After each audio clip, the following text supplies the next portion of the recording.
Hello, and welcome to Tuesday Tales of Terror with your host, Collie Mortwood.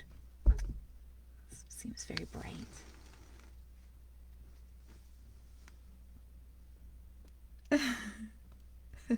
Hello.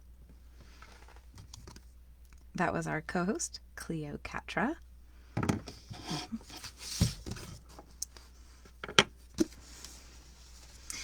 Look, I put the microphone above us, so now you can hear me no matter what direction I turn in.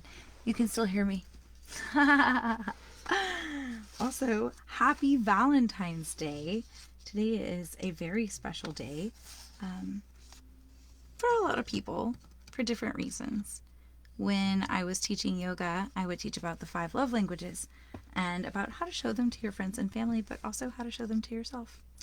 I think it's important for us to remember that you are the most important relationship that you are ever going to have. It's the longest relationship that you're ever going to have. So, yeah, make the one that you have with yourself a good one. Let's see if I can fix this lighting.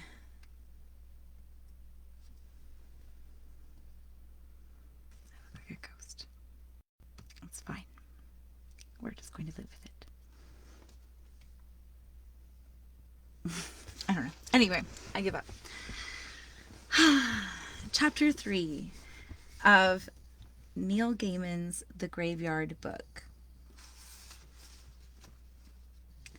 The Hounds of God. Am I too far? One grave in every graveyard belongs to the ghouls. Do you mind? What's the matter? Excuse me, we're attending to some needs. Come here.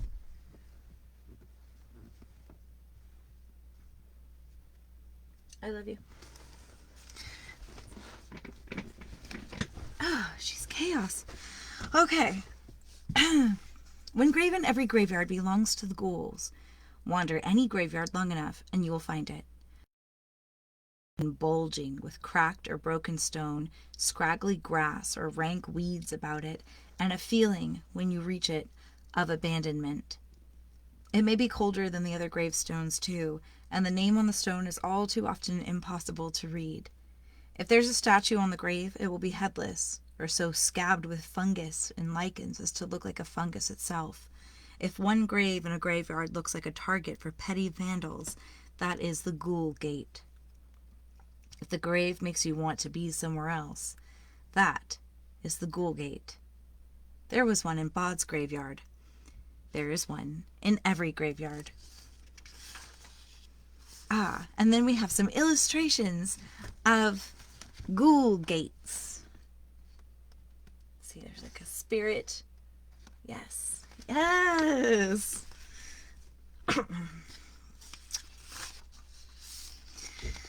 Whew. I've been feeling a little bit under the weather recently, so this is just part of that. Silas was leaving. Bod had been upset by this when he had first learned about it. He was no longer upset. He was furious. "But why?" said Bod. "I told you. I need to obtain some information. In order to do that, I have to travel. To travel, I must leave here. We've already been over all this." "What's so important that you have to go away?" Bod's 6-year-old mind tried to imagine something that could make Silas want to leave him and failed. "It's not fair." His guardian was unperturbed. "It is neither fair nor unfair, Nobody Owens. It simply is." Bod was not impressed. "You're meant to look after me. You said—" "As your guardian, I have responsibility for you. Yes. Fortunately, I am not the only individual in the world willing to take on this responsibility." "Where are you going, anyway?" "Out. Away. There are things I need to uncover that I cannot uncover here." Bod snorted and walked off, kicking at imaginary stones. On the northwestern side of the graveyard, things had become very overgrown and tangled, far beyond the ability of the groundskeeper or the friends of the graveyard to tame, and he ambled over there and woke a family of Victorian children who had all died before their 10th birthdays, and they played at hide-and-go-seek in the moonlight in the ivy-twined jungle. Bod tried to pretend that Silas was not leaving, that nothing was going to change, but when the game was done and he ran back to the old chapel, he saw two things that changed his mind. The first thing he saw was a bag. It was, Bod knew the moment he laid eyes on it, Silas's bag. It was at least 150 years old, a thing of beauty, black leather with brass fittings on a black handle, the kind of bag a Victorian doctor or undertaker might have carried, containing every implement that might have been needed. Bod had never seen Silas's bag before. He had not even known that Silas had a bag, but it was a sort of bag that could only have belonged to Silas. Bod tried to peek inside it, but it was closed with a large brass padlock. It was too heavy for him to lift. That was the first thing. The second thing was sitting on the bench by the chapel. "Bod," said Silas, "this is Miss Lupescu." Miss Lupescu was not pretty. Her face was pinched and her expression was disapproving. Her hair was gray, although her face seemed too young for gray hair. Her front teeth were slightly crooked. She wore a bulky mackintosh and a man's tie around her neck. "How do you do, Miss Lupescu?" said Bod. Miss Lupescu said nothing. She sniffed. Then she looked at Silas and said, "So, this is the boy." She got up from her seat and walked all around Bod. Nostrils flared, as if she were sniffing him. When she had made a complete circuit, she said, "You will report to me on waking and before you go to sleep. I have rented a room in a house over there." She pointed to a roof just visible from where they stood. "However, I shall spend my time in this graveyard. I am here as a historian, researching the history of old graves. You understand, boy? Da?" "Bod," said Bod. "It's Bod, not boy." "Short for nobody," she said. "A foolish name. Also, Bod is a pet name, a nickname I do not approve. I will call you boy. You will call me Miss Lupescu." Bod looked up at Silas pleadingly, but there was no sympathy on Silas's face. He picked up his bag and said, "You'll be in good hands with Miss Lupescu. I'm sure that the two of you will get on." "We won't," said Bod. "She's horrible." "That," said Silas, "was a very rude thing to say. I think you should apologize, don't you?" Bod didn't, but Silas was looking at him, and Silas was carrying his big black bag and about to leave for no one knew how long, so he said, "I'm sorry, Miss Lupescu." At first she said nothing in reply. She merely sniffed. Then she said, "I've come a long way to look after you, boy. I hope you're worth it." Bod could not imagine hugging Silas, so he held out his hand, and Silas bent over and gently shook it, engulfing Bod's small, grubby hand with his huge, pale one. Then, lifting his black leather bag as if it were weightless, he walked down the path and out of the graveyard. Bod told his parents about it. "Silas is gone," he said. "He'll be back," said Mr. Owens cheerfully. "Don't you worry your head about that, Bod. Like a bad penny, as they say."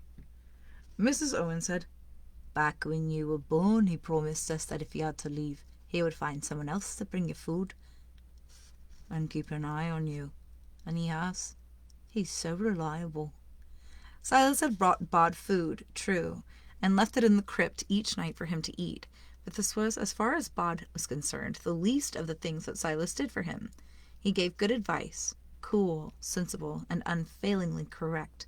He knew more than the graveyard folk did, for his nightly excursions into the world outside meant that he was able to describe a world that was current, not hundreds of years out of date. He was unflappable and dependable, had been there every night of Bod's life, so the idea of the little chapel without its only inhabitant was one that Bod found difficult to conceive of. Most of all, he made Bod feel safe. Miss Lupescu also saw her job as more than bringing Bod food. She did that too, though. "What is that?" asked Bod, horrified. "Good food," said Miss Lupescu. They were in the crypt. She had put 2 plastic containers on the tabletop and opened the lids. She pointed to the first. "Is beetroot is beetroot barley stew soup." She pointed to the second. "Is salad. Now, you eat both. I make them for you." Bod stared up at her to see if this was a joke. Food from Silas mostly came in packets purchased from the kind of places that sold food late at night and asked no questions. No one had ever brought him food in a plastic container with a lid before. "It's horrible," he said. "If you do not eat the stew soup soon," she said, "it will be more horrible. It will be cold. Now eat." Bod was hungry.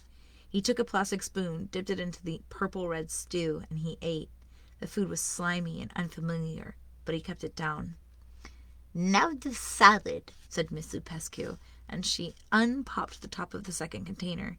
It consisted of large lumps of raw onion, beetroot, and tomato, all in a thick vinegary dressing. I think it sounds pretty good. Bod put a lump of beetroot into his mouth and started to chew. He could feel the saliva gathering and realized that if he swallowed it, he would throw it back up.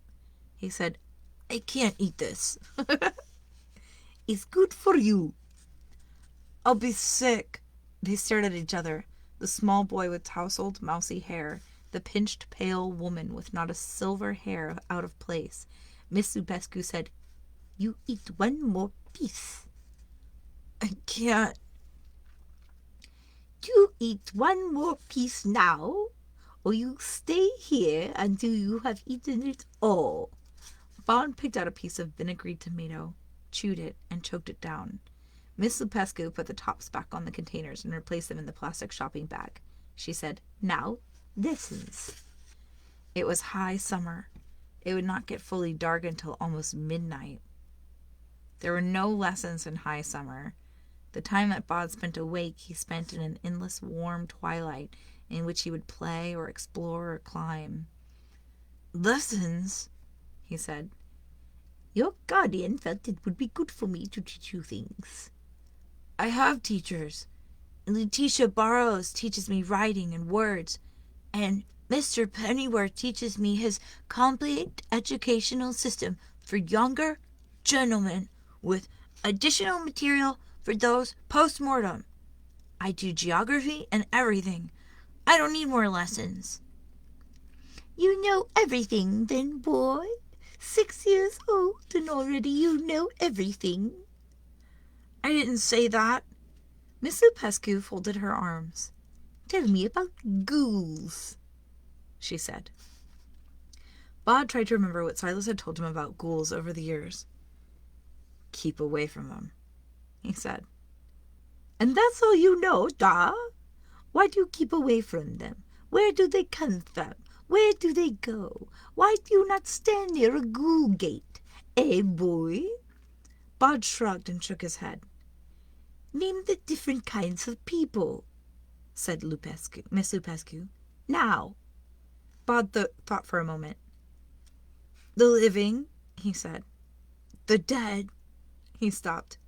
Then, "Cats," he offered uncertainly. "You are ignorant, boy," said Miss Lupescu. "This is bad, and you are content to be ignorant, which is worse. Repeat after me. There are the living and the dead. There are the day folk and the night folk. There are ghouls and there are mist walkers. There are high hunters and the hounds of God. Also, there are solitary types." "What are you?" asked Bod. "I," she said sternly, "am Miss Lupescu." And what's Silas? She hesitated. Then she said, He is a solitary type. Bod endured the lesson. When Silas taught him things, it was interesting. Much of the time, Bod didn't realize he had been taught anything at all. Miss Lupescu taught in lists, and Bod could not see the point to it.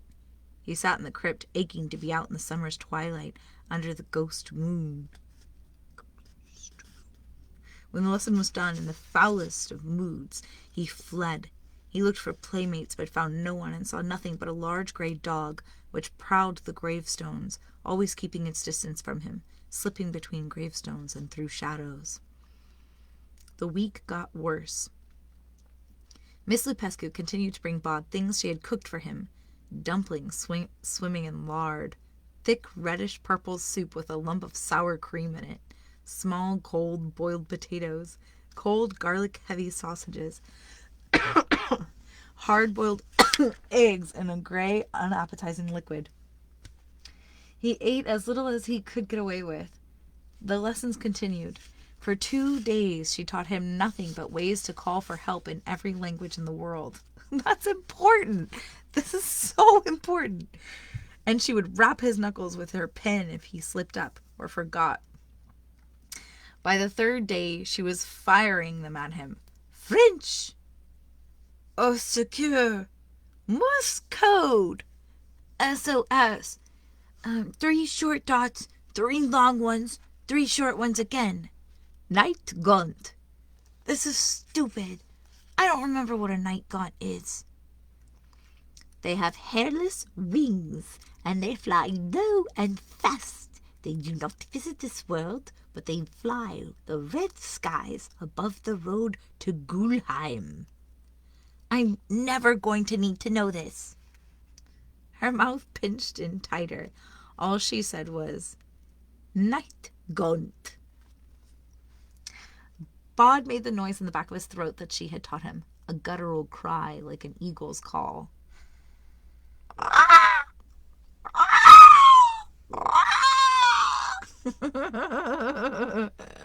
She sniffed. Adequate, she said. Bod could not wait until the day that Silas returned. He said, There's a big gray dog in the graveyard sometimes. It came when you did. Is it your dog? Miss Lupescu straightened her tie. No, she said. Are we done? For today. You will read the list I give you tonight, and remember it for tomorrow. Miss Lupescu's lists were printed in pale purple ink on white paper, and they smelled odd. Bod took the new list up onto the side of the hill and tried to read the words, but his attention kept sliding off it. Eventually he folded it up and placed it beneath a stone. No one would play with him that night. No one wanted to play or to talk, to run and climb beneath a huge summer moon. He went down to the Owens' tomb to complain to his parents, but Mrs. Owens would not hear a word said against Miss Lupescu, on, as far as Bod was concerned, the unfair grounds that Silas had chosen her, while Mr. Owens simply shrugged and started telling Bod about his days as a young apprentice cabinet maker, and how much he would have loved to have learned about the useful things that Bod was learning, which was, as far as Bod was concerned, even worse. Aren't you meant to be studying anyway? Asked Mrs. Owens, as Bod squeezed his fists together and said nothing. He stomped off into the graveyard, feeling unloved and underappreciated. Sad. Bod brooded on the injustice of it all and wandered through the graveyard, kicking at stones. He spotted the dark gray dog and called to it to see if it would come over and play with him, but it kept its distance, and Bod, frustrated, threw a clump of mud towards it, which broke on a nearby gravestone and scattered earth everywhere. The big dog gazed at Bod reproachfully, then stepped away into the shadows and was gone. The boy walked back down the southwest side of the hill, avoiding the old chapel. He did not want to see the place that Silas wasn't. Bod stopped beside a grave that looked the way he felt. It was beneath an oak that had once been struck by lightning, and now was just a black trunk, like a sharp talon coming out of the hill. The grave itself was water-stained and cracked, and above it was a memorial stone, on which a headless angel hung, its robes looking like a huge and ugly tree fungus. Bod sat down on a clump of grass and felt sorry for himself and hated everybody. He even hated Silas for going away and leaving him. Then he closed his eyes and curled into a ball on the grass and drifted into a dreamless sleep. Down the street and up the hill came the Duke of Westminster, the Honourable Archibald Fitzhugh, and the Bishop of Bath and Wells, slipping and bounding from shadow to shadow, lean and leathery, all sinews and cartilage, wearing raggedy clothes all a tatter, and they bounded and loped and skulked, leapfrogging over dustbins, keeping to the dark side of hedges. They were small, like full-size people who had shrunk in the sun. They spoke to each other in undertones, saying things like, "If your grace has any more blooming idea of where we is than us do, I'd be grateful if he'd say so. Otherwise he should keep his big awful hole shut." And, "All I'm saying is, your worship, is that I know there's a graveyard near to here. I can smell it." And, "If you can smell it, then I should be able to smell it, 'cause I've got a better nose than you have, your grace." All this as they dodged and wove their way through suburban gardens. They avoided one garden. "Psst!" hissed the Honourable Archibald Fitzhugh. "Dogs!" and ran along the top of the garden wall, scampering over it like rats the size of children, down into the high street, and up the road to the top of the hill, and then they were at the graveyard wall, and they went up it like squirrels up a tree, and they sniffed the air. "Where, dog?" said the Duke of Westminster. "Where? I don't know. Somewhere around here. Doesn't smell like a proper dog anyway," said the Bishop of Bath and Wells. "Somebody couldn't smell this graveyard neither," said the Honourable Archibald Fitzhugh. "Remember, it's just a dog." The three of them leapt down from the wall to the ground, and they ran, using their arms as much as their legs to propel themselves through the graveyard to the Ghoul Gate by the lightning tree. And beside the gate in the moonlight they paused. "What's this when it's at home, then?" asked the Bishop of Bath and Wells. "Lummy," said the Duke of Westminster. Bod woke then. The three faces staring into his could have been those of mummified humans, fleshless and dried, but their features were mobile and interested, mouths that grinned to reveal sharp, stained teeth, bright, beady eyes, clawed fingers that moved and tapped. "Who are you?" Bod asked.